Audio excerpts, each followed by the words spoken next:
I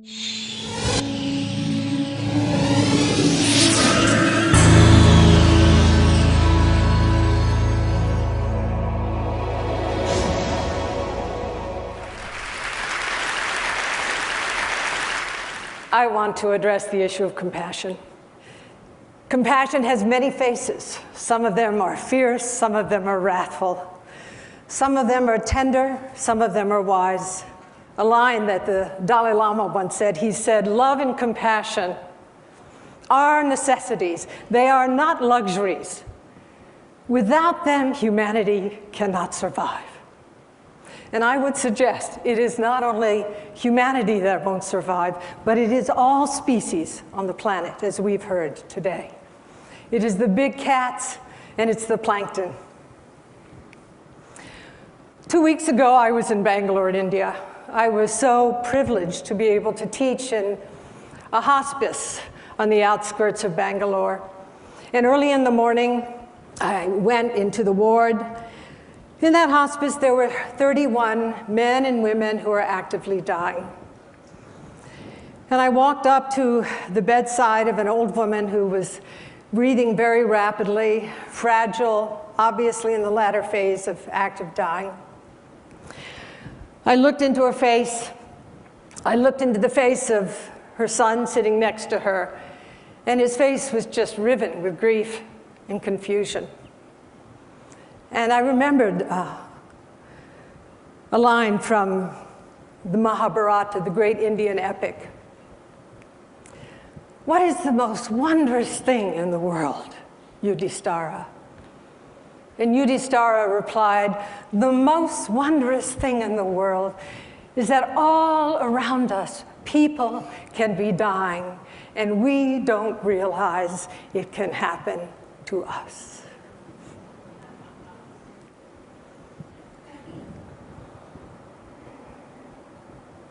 I looked up. Tending those 31 dying people were young women from villages around Bangalore. I looked into the face of one of these women, and I saw in her face the strength that arises when natural compassion is really present. I watched her hands as she bathed an old man. My gaze went to another young woman as she wiped the face of another dying person. And it reminded me of something that I had just been present for.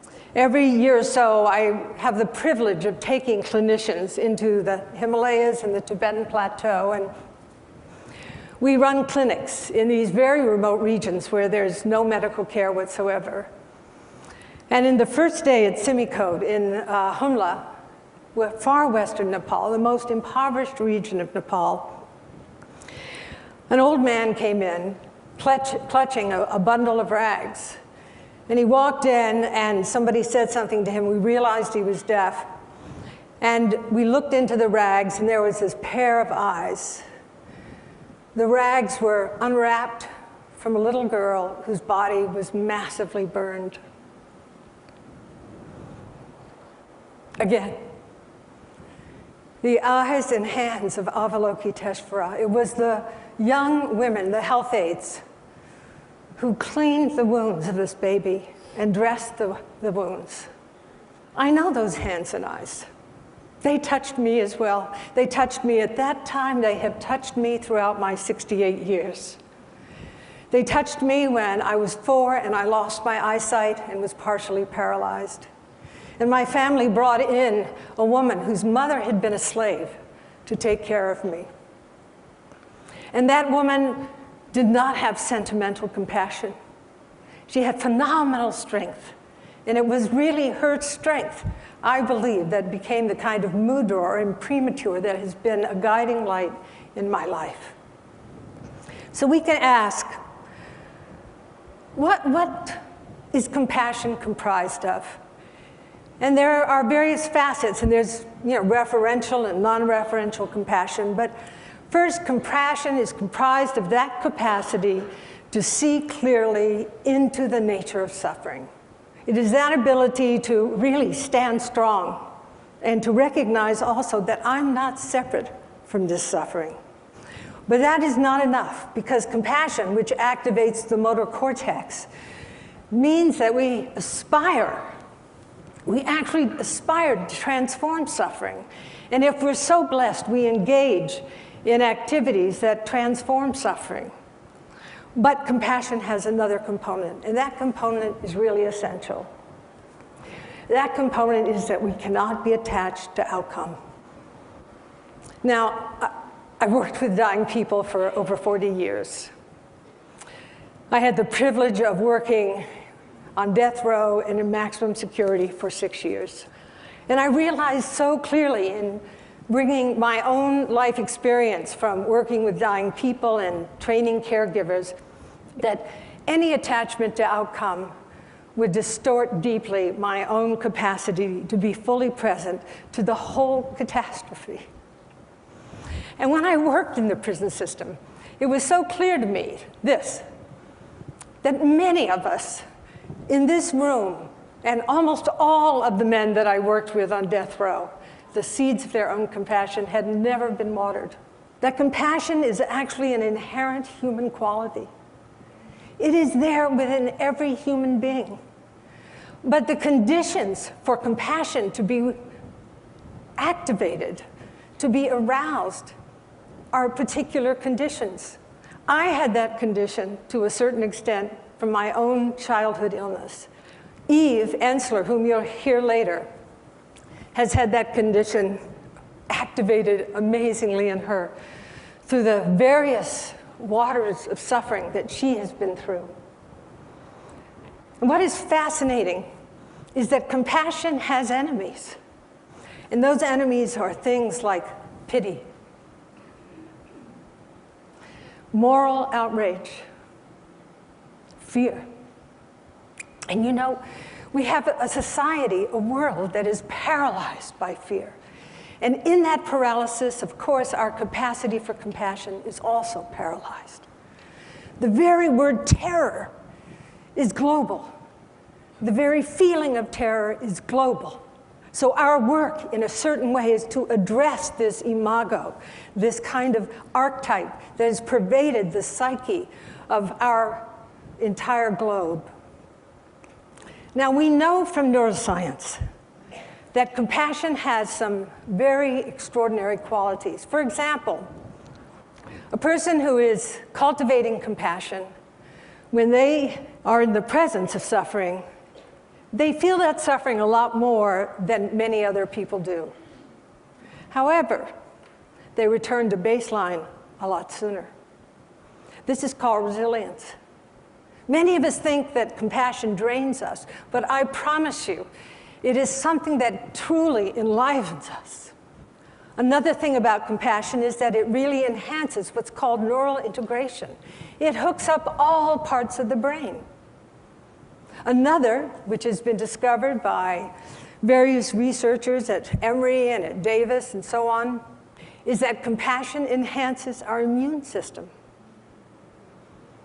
Hey, we live in a very noxious world. Most of us are shrinking in the face of psychosocial and physical poisons, of the toxins of our world. But compassion, the generation of compassion, actually mobilizes our immunity. You know, if compassion is so good for us, I have a question. Why don't we train our children in compassion?